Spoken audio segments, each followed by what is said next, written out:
محرم الحرام میاشت بارکه مومنانو مسلمانانو ته پکار دي چې په دې محرم الحرام میاشت کې په کثرت سره خیرات او صدقات کوي او داغي اجر او ثواب حسنین و کریمین رضی الله عنهما تا او شهداء کربلا تا اغي ته اجر او ثواب وربخي او خاص کر د مؤمنانو مسلمانانو ته پکار دي چې د محرم الحرام په دې میاش کې شربت کوي او بیا هغه مؤمنانو مسلمانانو باندې سکی او اجر او ثواب حسنین و کریمین ته د شهداء کربلا او ته د دې هغه پاکو ارواحو طیبو ته دغه ایصال ثواب دغه خیرات دغه صدقات او اجر او ثواب اغي ته وربخي او مؤمنانو مسلمانانو ته د محرم الحرام په میاش کې پکار دي چې د کم سيزونو نه اجتناب کوي ځان ته ساتي د شیعاګانو د روافض مجالس ته شرکت دا د مؤمن مسلمان پہچان او علامت نه دی مومن مسلمان ته پکار دی چې د محرم الحرام په میاش کې د شیعاګانو مجالس ته نزي د شیعاګانو محافل ته نزي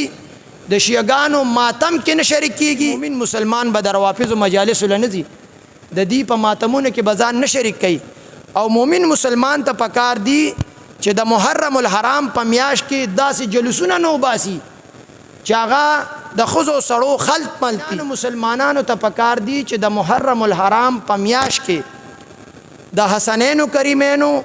د واقعي کربلا کې داسې منګړت ضعیف او باطل روایتونه نه بیانې چې داغي اصل ني مؤمنانو مسلمانانو ته پکار دي چې د محرم الحرام په میاش کې د حسنین و کریمینو داسې شان او عظمت بیان کی چې داغه نه د مظلومیت بوی راځي دا د اعلی حضرت سے تعلیمات نه دي امام اهل سنت فرمای چې مؤمنان مسلمانانو ته پکار دي چې د محرم الحرام په میاش کې صرف واقعي کربلا باندې خبره نه ختمي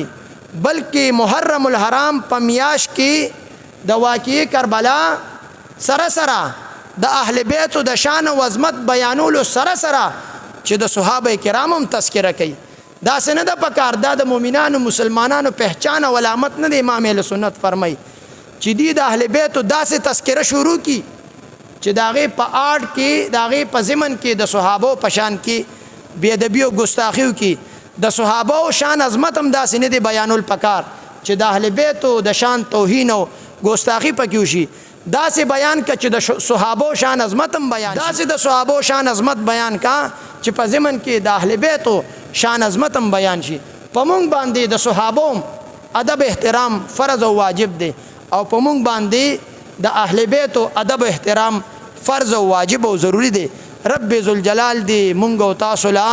د صحابه سره د اهل بیت سره صحیح مانو کې د محبت او د ادب او د احترام هغه توفیق مونږ ټول ته را نصیب کی